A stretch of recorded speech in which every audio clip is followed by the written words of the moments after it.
નમસ્કાર, આપ જોઈ રહ્યા છો નેશન પ્લસ ન્યૂઝ. હું છું આપની સાથે હેતલ ભગત. સાબરકાંઠાના તલોદમાં વેગનાર કાર પલટી જતા નવ દંપતીનો આબાદ બચાવ થયો છે.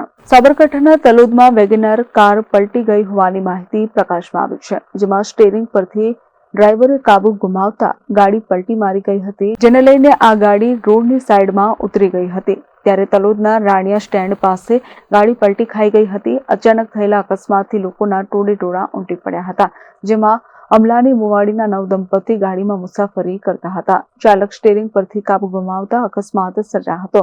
ત્યારે નવ દંપતી સહી સલામત રીતે બહાર નીકળી આવ્યા હતા. તલોદ રોડ પર બનેલા બનાવને જોઈને લોકોની ભીડ ઉમટી પડી હતી. Jitendra Solanki, Nation Plus News, Sabarkantha. સમાચારોના સતત અપડેટ મેળવવા માટે અમારી નેશન પ્લસ ન્યૂઝની યુટ્યુબ ચેનલને સબસ્ક્રાઇબ કરો, બેલ આઇકન દબાવો અને જોડાયેલા રહો ફેસબુક, ઇન્સ્ટાગ્રામ અને ટ્વિટર પર.